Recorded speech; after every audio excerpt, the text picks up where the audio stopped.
প্রিয় viewers, welcome back to Rumaira's kitchen. আজকে share করছি শীতের তেলওয়ালা চিতল মাছের লাল ঝোল রান্নার রেসিপি। এই রেসিপি আমার না, আমার আম্মার রেসিপি। শীতে অন্তত একবার চিতল মাছের এই রেসিপিটা করাই হতো আমাদের বাসাতে। আসুন রেসিপিটা আমি হুবহু শেয়ার করি আপনাদের সাথে। একটু নতুন ধরনের কিন্তু রান্নাটা আপনাদের ভালো লাগবে। চিতল মাছের আমি কিছু পেটি আর একটা গাদার অংশ নিয়েছি।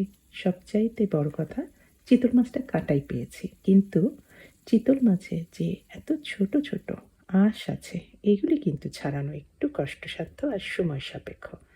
একটু কষ্ট করে ছাড়িয়ে নিতে হচ্ছে। আর চিতল মাছ আমি কিন্তু কাঁচাই রান্না করব, এটা কিন্তু ভাজবো না। আমার আম্মা এটাই করতেন। আর একটা মশলা জাস্ট হাতে কাতে তৈরি করে রাখছি। আমি কিছু পেঁয়াজ আর টমেটো নিয়েছি, এটা একটু ভালোভাবে ব্লেন্ড করে। আচ্ছা, এর মধ্যে আর একটা জিনিস দিতে ভুলে গেছি, রসুন। আমি বেশ কিছু রসুন কোয়া আর ছোট এক টুকরা আদা দিয়েছি। রান্নায় কিন্তু সবসময় রসুন আর আদাটা ফ্রেশ ব্যবহার করার চেষ্টা করবেন, তাহলে রান্নার স্বাদটা দ্বিগুণ না 3 গুণ বেড়ে যাবে। রান্নাটার জন্য আমি তেলে সামান্য কিছুটা কালো জিরার ফোড়ন দিচ্ছি। ভাজতে ভাজতেই দিয়ে দিলাম যে পেস্টটা তৈরি করেছে আদা রসুনে, সেটা সম্পূর্ণটা। একটাই শুধু জিনিস খেয়াল রাখতে হবে, এখানে কাঁচা পেঁয়াজ আদা রসুন আছে। এটা কিন্তু এখন ভালোভাবে একদম হালুয়ার মতো করে ভুনে নিতে হবে। তেলটা সম্পূর্ণ ছেড়ে যাবে আর সমস্ত এই মশলাগুলি একেবারে ভালোভাবে কুকড হয়ে যাবে।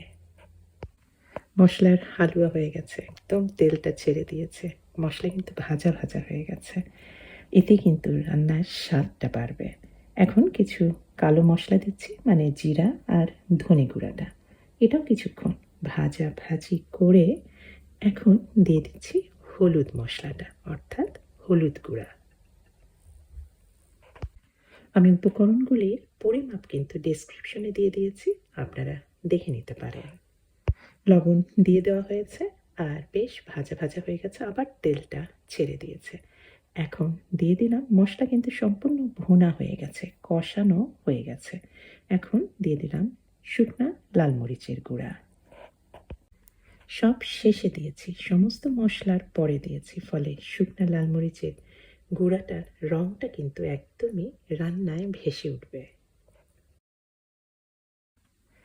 ধোয়া চিতল মাছগুলি একটু সামান্য কিছুটা হলুদ মাখিয়ে এখন এই কষানো একদম ভুনে নেওয়া মশলার উপরে সব দিয়ে দিলাম। এখন চুলার আঁচটা একদম নিভু নিভু করে দিয়েছি আর আমি ঢেকে দিয়েছি, যাতে চিতল মাছ থেকে যে পানিটা বার হবে সেই পানিটা যেন সম্পূর্ণ শুকিয়ে যায়। পানিটা শুকিয়ে গিয়েছে চিতল মাছে, এর ফলে কিন্তু মাছ রান্নায় মাছ মাছ যে টাস্টি গন্ধ হয় সেটা হবে না। একটু লবণ দিয়ে দিয়েছি আর দিয়েছি পানি, গরম পানি দিয়েছি। আর আম্মা যেই জিনিসটা দিত, এখানে আলু কিন্তু কেটে দিত না, সেদ্ধ করা আলু। আমি 3টার মতো, 3টা তো বেশি দিচ্ছি না, 2টাই আলু দিচ্ছি। সেই আলুই আমি একটু ভেঙে, আধা ভাঙা করে, একদম কিন্তু ভেঙে দেবেন না, টুকরা টুকরা হয়ে থাকবে, সেটাই দিয়ে দিলাম।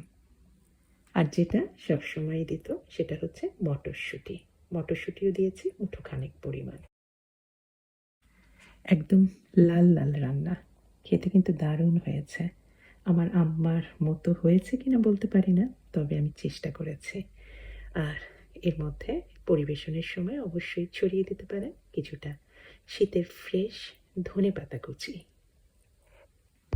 আশা করি আজকের আমার আম্মার হাতের চিতল মাছের লাল ঝোল রান্নার রেসিপিটা ভালো লাগবে। ভালো লাগলে অনুরোধ করব অবশ্যই আমার চ্যানেলকে সাবস্ক্রাইব করে আমার চ্যানেলের সাথেই থাকবেন। সবাইকে অনেক ধন্যবাদ। আল্লাহ হাফেজ।